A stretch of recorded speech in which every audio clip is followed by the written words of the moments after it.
되었는데 남편이 도련님의 여자친구와 불륜을 저질러서 이혼을 하게 되었어요.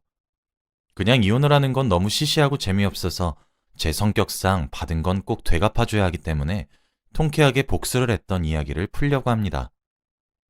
저는 나름 부유한 가정 환경 속에서 자랐어요. 아버지가 조금 큰 사업을 운영하고 계셔서 한 번도 일을 해본 적이 없고 하루 종일 집에서 취미 생활하면서 친구들이랑 놀고 먹고 하는 게 다였죠. 저는 오빠가 있어서 아버지는 회사를 오빠에게 물려줄 생각이었기 때문에 제가 이렇게 하루 종일 놀아도 아무 말 하지 않았어요. 낮에는 엄마와 같이 마사지샵이랑 네일샵에 가서 관리받고 밤까지 백화점에서 쇼핑하고 레스토랑 가서 스테이크 썰고 이런 삶을 평생 살다 보니 조금 지루한 거 있죠. 그래서 하루는 조금 걷고 싶어서 집에서 나와 지하철도 타고 패스트푸드점도 갔답니다. 그런데 패스트푸드점에서 주문을 받던 알바생이 너무 잘생기고 훈남이라 첫눈에 반해버렸어요. 그래서 저는 주문을 하지 않고 전화번호를 달라고 해버렸네요. 뒤에서 사람들이 줄을 서서 주문을 기다리고 있었고 안 된다고 하면 제가 끝까지 매달릴 걸 알았는지 그 남자는 제게 연락처를 주었습니다. 저는 집으로 돌아가자마자 연락을 했고 매일 그 패스트푸드점에 가서 그 사람이 퇴근할 때까지 기다렸습니다. 이렇게 저의 끈질긴 노력 때문인지 그 사람은 점점 저를 기다리는 듯 하였고 자연스럽게 퇴근 후에 길을 걸으면서 데이트를 했습니다. 그 사람이 아르바이트를 하지 않는 날이면 만나서 동네의 맛있는 음식점에 가서 밥도 먹고 카페에 가서 이야기도 나누니 그 사람도 제가 좋은 것 같았어요. 저는 우리 이제 사귀는 거야? 라고 당돌하게 물었습니다. 그 사람은 저보다 나이가 3살 많은 오빠였는데 당황하면서 식은땀을 흘리는 게 너무 귀여웠어요. 그러자라고 하는 대답에 저는 너무 기뻐서 대뜸 손을 잡으면서 우리 결혼하자 라고 말을 했습니다. 저는 생애 처음 해보는 연애이기도 했고 그 사람이 너무 좋았기 때문에 평생을 같이 살고 싶었거든요. 그 사람은 저의 그런 모습이 소심한 자신과는 정반대의 모습이라 더 호감이 갔는지 이런 제 모습을 좋게 봐주었습니다. 그렇게 저희는 연애를 2년이나 했고 애정은 식을 틈이 없었죠.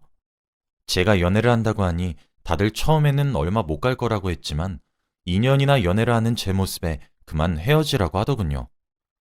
그 사람은 우리 집에 맞지 않은 사람이야. 주제에 맞게 사귀어야 된다. 라고 하며 그 사람의 가정 환경을 말했습니다. 오빠는 가정 환경이 어려운 편이었거든요. 하지만 저는 그게 무슨 상관인가 싶었어요.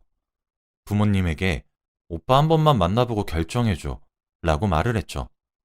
저는 결혼 전에 오빠를 집으로 데려와서 저희 가족과 인사를 나누게 했고 부모님은 오빠의 싹싹하고 예의 바른 모습에 조금 놀랐는지 요즘 청년들이랑은 조금 다르네 라며 좋아하셨습니다. 요즘 사람들은 다들 어른한테 예의가 없다며 못 배운 티를 내는데 오빠는 그렇지 않다고 했죠. 그래서 저는 오빠가 드디어 사윗감으로 인정을 받은 기분이라 너무 기뻤습니다. 오빠, 우리 드디어 결혼할 수 있다 라고 하니 오빠도 너무 좋아하며 내가 평생 행복하게 해줄게 라고 했어요. 그렇게 저와 오빠는 속전속결로 결혼식을 올렸고 오빠는 공무원 준비를 하고 있었는데 그 공부를 그만두고 아버지가 운영하시는 회사로 들어와서 일을 하게 되었죠. 아버지는 오빠가 어쨌든 낙하산이니 신입사원부터 시작해서 차근차근 일을 배우며 올라가야 한다고 했고 저희들은 모두 다 동의했습니다. 그래서 오빠는 회사의 회장님의 사위라는 것을 숨긴 채로 신입사원이 하는 일부터 배웠어요. 오빠는 금방 일을 잘했고 회사 일이 적성에 맞았는지 승진도 잘 됐습니다. 지금 생각해보면 아마 아버지가 오빠 승진시켜주려고 일부러 사위라고 말하고 다닌 것 같아요. 아무튼 그렇게 단기간으로 승진한 사람은 오빠가 처음일 것입니다. 오빠가 나름 높은 직급으로 승진했고 저희도 어느덧 결혼 8년 차가 되었습니다. 어릴 때 결혼을 해서 결혼을 한 지 오래됐지만 그렇게 나이가 많은 것도 아니었죠. 그런데 요즘 들어 남편이 집에도 자주 들어오지 않고 집에 와도 하루 종일 휴대폰만 만지고 있길래 여자의 직감으로 예상했죠. 여자가 생긴 것 같다고요. 누구랑 연락을 그렇게 해? 얼마 전에 알게 된 건데 내 동생 있잖아. 도련님? 응. 내 동생 여자친구가 우리 부서 사원인 거 있지? 둘이 5년이나 사귀었는데 이제 곧 결혼할 것 같더라. 그래서 우리 미래의 재수랑 이야기하고 있지. 얼마 전에 알게 돼서 세상에 이런 우연이 있나 싶네. 너무 신기하지 않아? 저는 도련님의 여자친구랑 문자를 한다고 하길래 안심했고 세상에 그런 우연이 있냐며 같이 맞장구를 쳤습니다. 그런데 날이 갈수록 아예 대놓고 그 여자랑 전화도 하고 만나러 간다면서 밖으로 나가는 게 아니겠어요? 그래도 도련님이랑 결혼할 사이인데 단둘이서 그런 만남을 가지는 게 조금 의심스러웠고 남편이 자는 동안 휴대폰을 몰래 보니 역시 외도의 흔적이 발견되더라고요. 둘은 연인 사이처럼 이야기를 나누었고 사귀는 사이 같았습니다. 화가 났지만 단순히 이혼을 하기에는 너무 시시하고 재미가 없을 것 같아서 오빠와 그 여자한테 복수를 하기로 결심했어요. 그 도련님 여자친구분 있잖아. 갑자기 왜? 아니, 이제 결혼할 사이면 나한테 소개시켜줄 수 있는 거 아니야? 같이 여행 가는 거 어때? 넷이서 가까운 곳이라도 가자. 결혼 전에 우리랑 미리 친해지면 얼마나 좋아. 남편은 당황하는 듯 했어요. 에이, 동생이 싫어할걸? 그럼 내가 도련님 설득해볼게.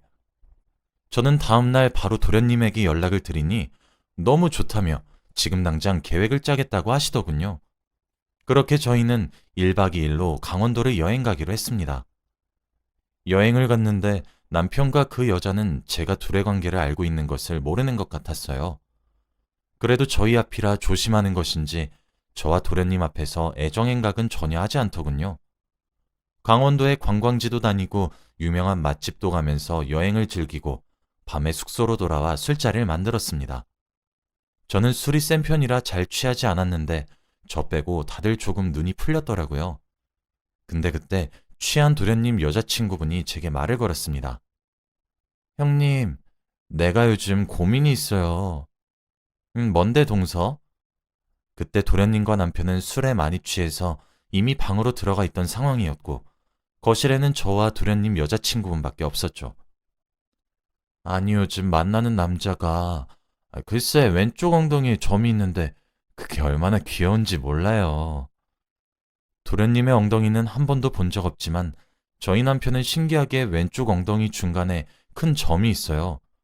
그런데 일부러 저 들으라고 놀리는 건지 아예 대놓고 바람을 피우고 있다고 말을 하는 것 같더라고요. 아, 그래? 우리 남편도 왼쪽 엉덩이에 점이 있는데 신기하다. 근데 그게 고민이야? 아니요. 형님, 이거 형님만 아셔야 해요. 말해봐. 여자들끼리 비밀인데 당연히 지켜야지. 그 사람과 어차피 될 수 없는 인연인데 이미 넘어야 하지 말아야 할 선을 넘었다면 어떡하죠?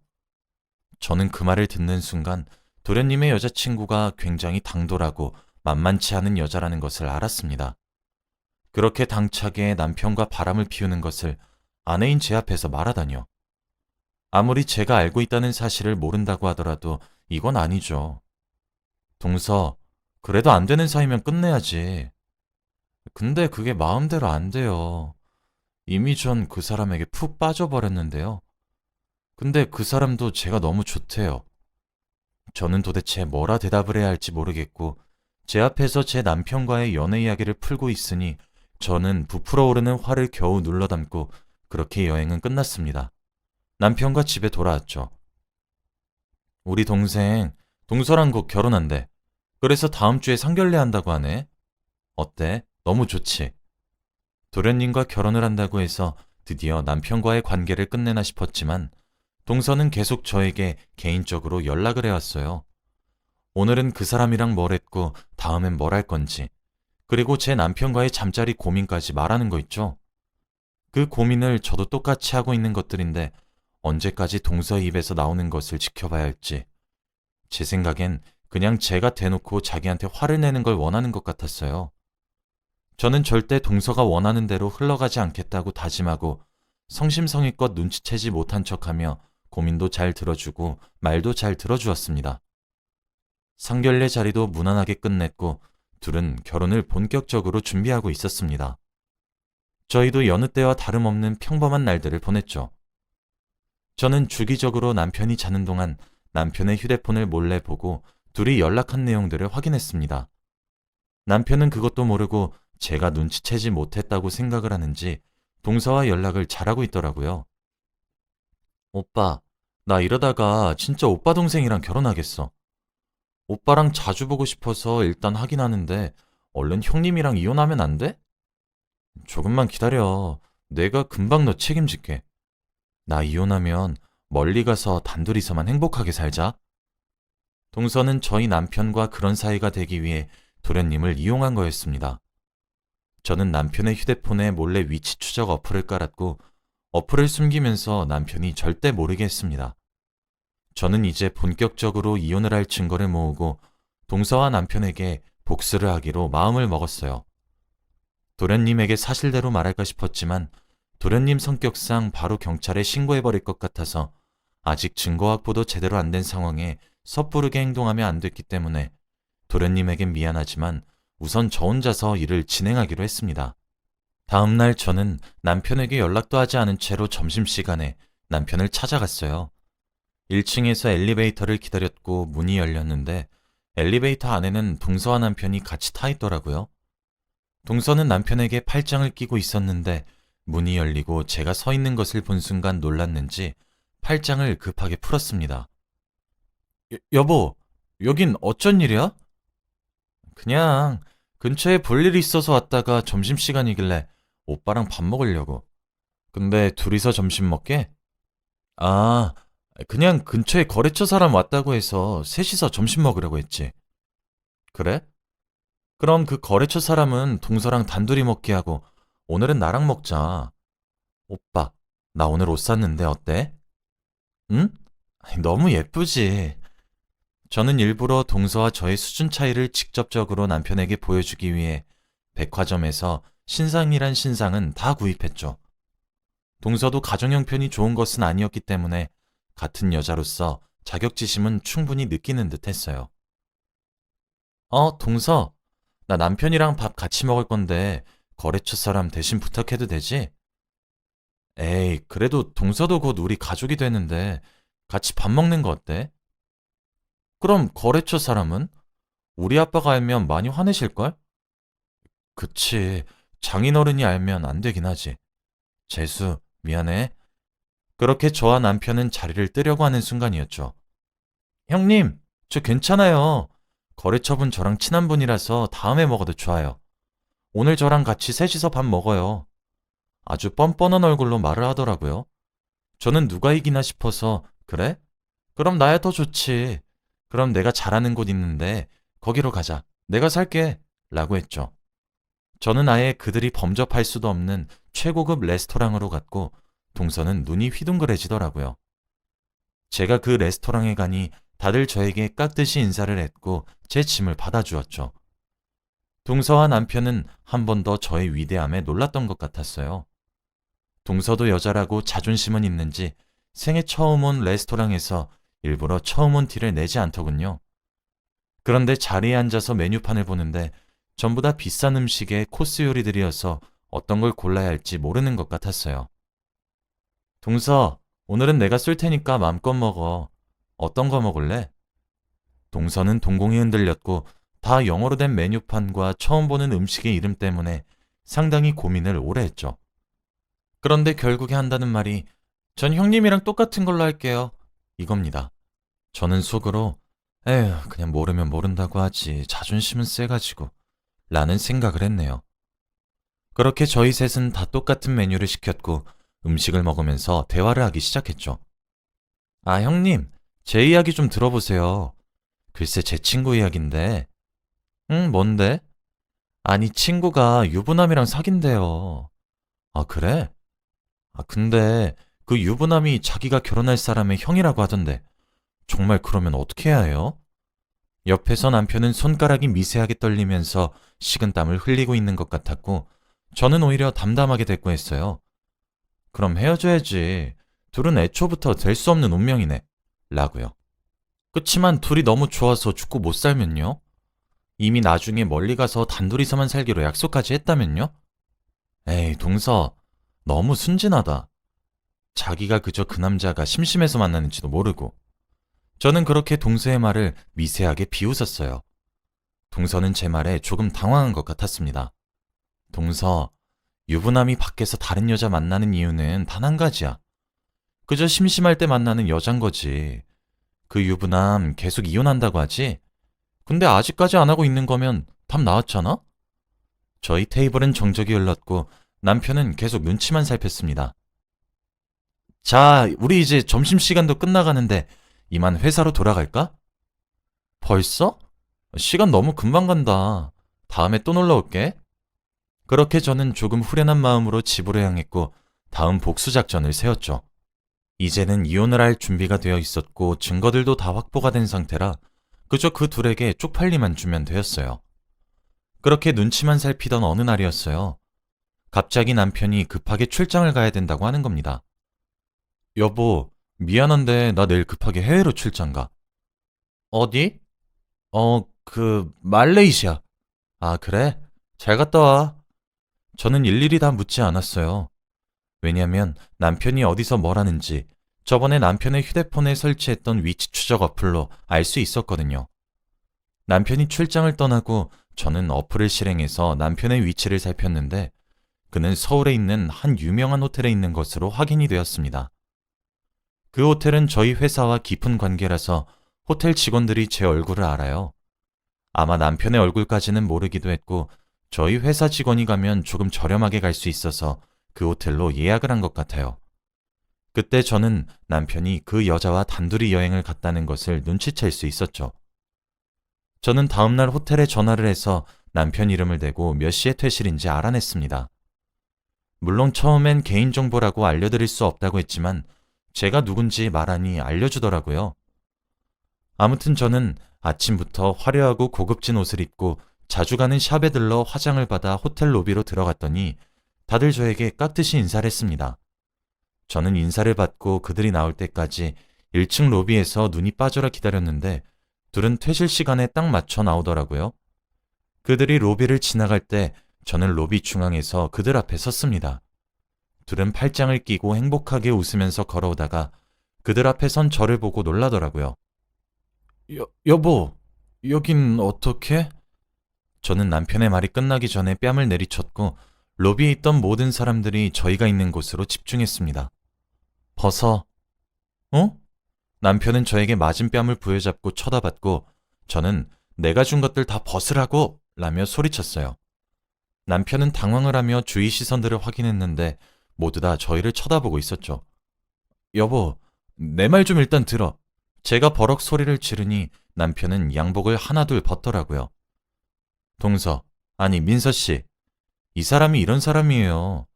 내가 겉은 화려하게 바꿔놨는데 속은 안 바뀌더라.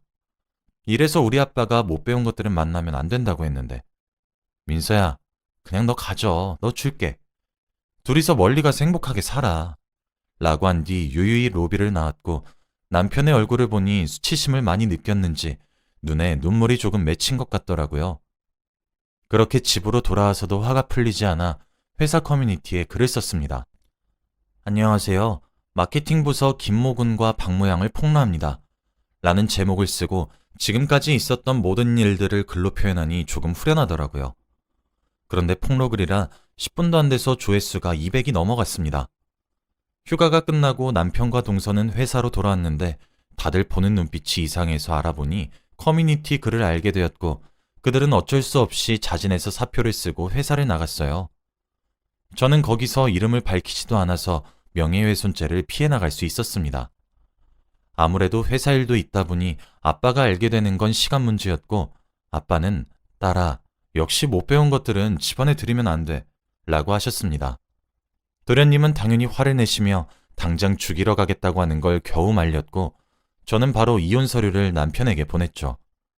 남편은 이혼을 하지 않겠다고 거부하다가 제가 사람을 시켜서 어떤 방법을 써서라도 이혼 도장을 받아오라고 했고 그렇게 이혼 소송은 진행될 수 있었습니다. 당연히 동서한테는 상간녀 소송을 걸었어요. 위자료를 최대한 많이 청구했네요. 저는 일부러 위자료 청구 용지를 남편의 시댁과 동서의 부모님에게 보내며 자식 교육 잘 시키세요 라는 문구와 커뮤니티 글을 직접 복사해서 같이 보냈습니다. 다들 저에게 사과를 하셨고 저는 그렇게 복수를 끝낼 수 있었죠. 부모님이 자식이 밖에서 어떤 짓을 하고 다니는지는 알아야 할 것 같았습니다. 저는 지금 예전처럼 가족들과 많은 시간을 보내고 있어요. 오빠가 계속 자기 친구를 소개해준다고 하는데 아직은 잘 모르겠네요. 그 둘은 지금 어떻게 지내는지 몰라요. 정말로 둘이서 멀리 가서 살고 있는지 제 눈에만 안 띄면 됩니다. 아무튼 제 이야기는 여기까지예요. 들어주셔서 감사합니다.